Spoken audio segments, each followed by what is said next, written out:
You know, we struggle a lot of the time to focus on our prayers. And the Prophet ﷺ, he told us that an individual will pray the salah and he will only get a 10th of it, 9th of it, 8th of it, 7th of it. Or some people get nothing, no reward from the salah based on how much of the salah they were present, they were focusing.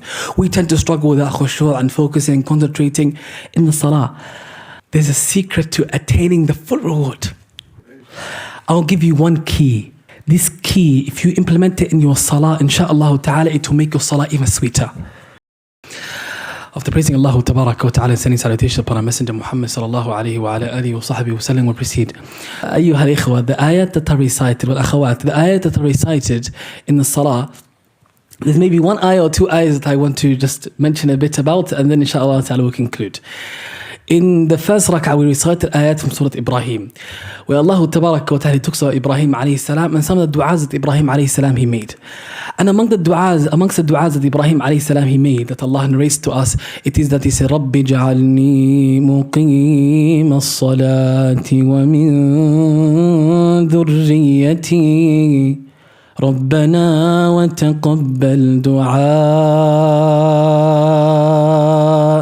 ربنا اغفر لي ولوالدي وللمؤمنين يوم يقوم الحساب. He said, my Lord, Ibrahim alayhi salam, who's a messenger of Allah, who's a prophet of Allah, who's amongst the most beloved to Allah Tabaraka wa Ta'ala, he says, my Lord, make me from those who establish the prayer, who observe the prayer, who perfect their prayers, and my offspring. Ibrahim alayhi salam is making that dua. That was the custom of the prophets and the messengers and the righteous. So they constantly ask Allah Tabaraka wa Ta'ala to help them perfect their salah. When I was waiting for Salat al-Fajr, I saw on the screen a hadith, which inspired me to read these ayat and to talk about this. The hadith, it said that the Prophet alayhi salatu salam, he said, between a man and disbelief or polytheism, it is the abandonment of the prayer. The Prophet ﷺ, he told us that the matter of the salah, it's a huge deal. Imagine that you're going to stand in front of a king in this world. And this king, you're going to meet him, and you're told prior to the meeting that you are going to be asked one question by that king. If you get the answer right to that question, you'll be rewarded. But if you get the answer wrong, you'll be punished and doomed and imprisoned and tortured if you get that one question wrong. How are you going to be prior to that meeting? You're going to be stressed about that question. You're going to take that question very seriously. You're constantly going to be thinking about it, right? The Prophet ﷺ told us every single one of us is going to stand in front of Allah Tabaraka wa Ta'ala. And he's going to be asked one question. If he gets the answer to that question right, everything after will be fine. The Prophet ﷺ told us that the question is, the first matter the slave is going to be questioned about in the day of judgment is the salah. If it's sound, everything after that will be sound and fine. If it's not, then everything after that, he will be doomed. And he will be in punishment by Allah Tabaraka wa Ta'ala due to the salah. It's the most important thing. The ulama, they take from the hadith that the key to your righteous deeds being accepted by Allah Tabaraka wa Ta'ala is the salah. If it's not intact, your other righteous deeds do not matter. But that's not exactly what I wanted to mention, because you people are people of salah. You are people who come to the house of Allah Tabaraka wa Ta'ala. You are those who are constantly frequenting the house of Allah Azza wa Jal. But ayyuha al-ikhwa, you know this salah that we pray, it is not just a prayer that we have to do.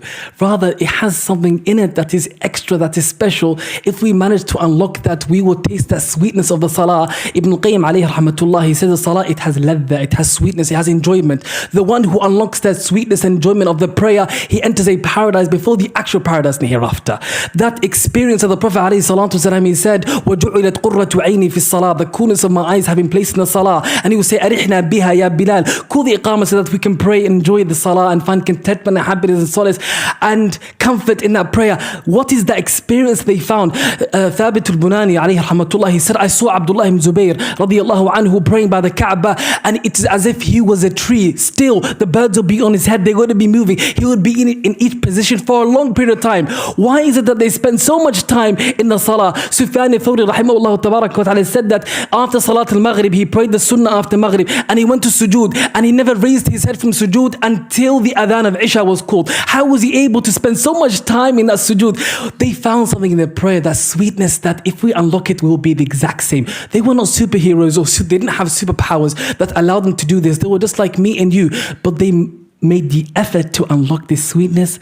And then the most enjoyable thing on this earth for them was the salah. So how can we experience that? Ayyuha al-ikhwa, I'll tell you a thing. Our uncle, the mu'adhin, may Allah Azza wa Jalla bless him and honor him, he has one of the most honorable roles in this world. One of the greatest roles that one can ever engage in. When our uncle Haji Umar is calling the Adhan, right? The Adhan is better than any lecture, any reminder anyone can give you. It is the greatest message. Have you ever thought about the Adhan when you were hearing the Adhan? Reflect on the words of the Adhan. Forget about even reflecting on the Adhan. Do you know that the Prophet ﷺ, he tells us that before we actually start the salah, we start takbirat al-ihram, you're in a state of salah. It starts off prior to even the adhan.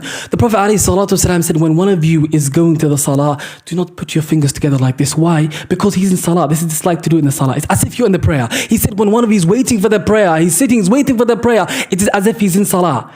Prior to the prayer itself, it is as if you're in the salah itself, preparing you spiritually for that prayer. But the adhan, ayyuha al-ikhwa, the adhan is extremely great, it's significant.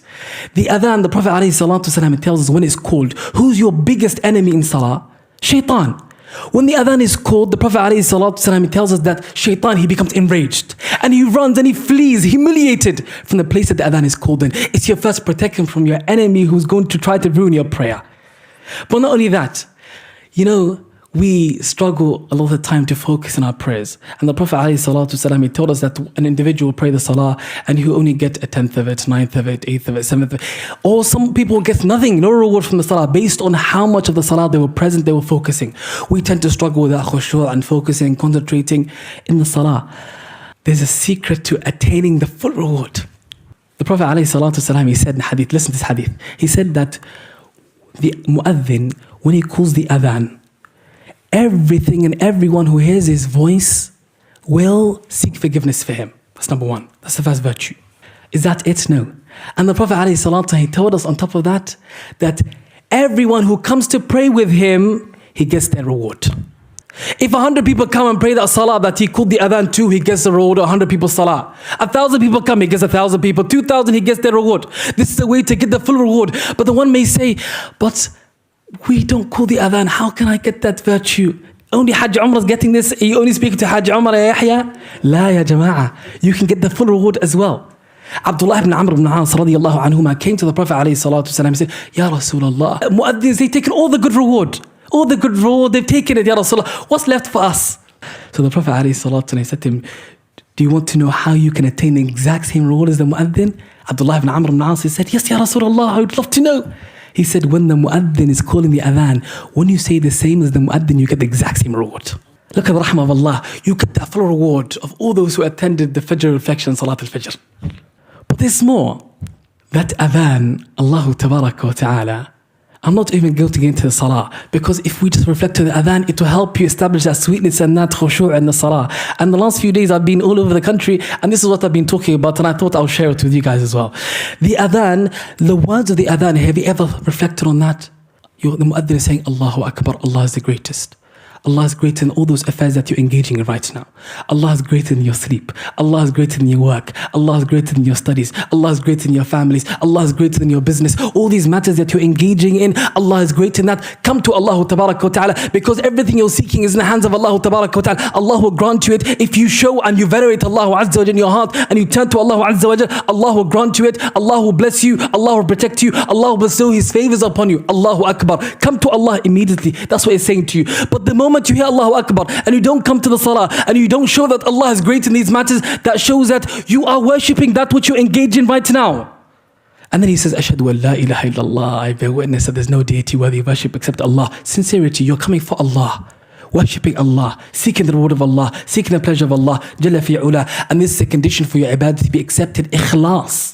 He's reminding you of that. And then he said, Ashhadu anna Muhammad Rasulullah, I bear witness that Muhammad is the messenger of Allah, that you're worshipping Allah the way Muhammad alayhi salaam taught you. You're praying the salah the way Muhammad alayhi salaam taught you. Sallu kama ra'aytumuni usalli. Pray the way you have seen me pray, he said, internally and externally. You imitate him in your salah. He said to you, then he says, Hayya ala salah. Now listen to this. The rest of Adhan, when he was saying it, you were repeating the same as him, right? But when he said, Hayya ala salah, Hayya ala falah, what did you say? La hawla wa la quwwata illa billah. Why? I had the thoughts, why? The rest of the adhan I'm saying the exact same thing. But when he gets to hayya ala salah, come to the salah, hayya ala al-falah, come to success, I say, la hawla wa la quwwata illa billah. There's no power and might except with Allah. Why do I say that? It is as if you're saying that without the assistance of Allah and without the power of Allah and without the help of Allah Ta'ala, I will not be able to come to the salah. I will not be able to come to that success. In order for me to come to that salah, to perform that salah properly, to attain that success, I need the help of Allah. I need the assistance of Allah. I need the aid of Allah Ta'ala to get there. Therefore, I seek it from Allah Ta'ala. I'm saying that my feet will not be able to come to the masjid if it wasn't for the might and the power of Allah Ta'ala. It is Allah Ta'ala who favored me. It is Allah Ta'ala who chose me. It is Allah Azza wa Jal who bestowed His favors upon me and allowed me to wake up this morning and come to Salat al-Fajr in the masjid. So I say, La hawla wa la quwwata illa billah. It is not me, Yahya. It is not Muhammad. It is not Ali. It is not Ahmed. It is Allah who chose me. Therefore, all the blessings I attribute it to Allah alone. And I say that it's not my power, it's not my ability. Allah chose me. I'm grateful to Allah Ta'ala. I disassociate myself from my power, my might, my ability, and I clench onto the ability and the might and the power of Allah Jalla fi'ula. That's the mu'min. But then he says to you, again, if he wasn't sufficient at the beginning, Allahu Akbar, he repeats it again. Reminder, if you haven't left what you're doing yet, leave it now. Allah's greater than that. La ilaha illallah, you're doing it for Allah, you're seeking the pleasure of Allah, the reward of Allah, that's what you're going to get.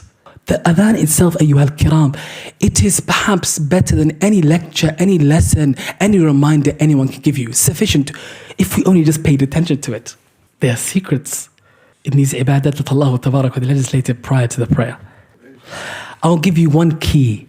This key, if you implement it in your salah, insha'Allah ta'ala, it will make your salah even sweeter. 3 statements. Remember these 3 statements. Speak to Him. Conversate with Him. Ask Him. Speak to Allah. Conversate with Allah. Ask Allah. Anas ibn Malik radiyallahu anhu ardah, he says that the Prophet ﷺ said that one of you, when he enters the prayer, فَإِنَّمَا يُنَاجِي رَبَّهِ, he's conversating with his Lord. Speak to Allah Azza wa Jalla. Some of the Salaf, they would enter the salah and they would go to sujood, and then when they go to sujood, he would say, Ilahi, أَعَبْدُكَ فِي الْجَنَّةِ أَمْ فِي النَّارِ. My Lord, is your slave in Jannah or in the hellfire? And then you ask Allah for Jannah and seek refuge in Allah from the hellfire. Speak to Allah in the salah, because that conversation you have been in the salah is not one-sided. Allah Ta'ala responds. فَإِذَا قَالَ الْحَمْدُ لِلَّهِ رَبِّ الْعَالَمِينَ قَالَ اللَّهُ حَمَدَنِي عَبْدِي. Allah says, my slave has praised me. Ar-Rahman Ar-Rahim. أَثْنَى عَلَيَّ عَبْدِي. Allah responds to you in the salah.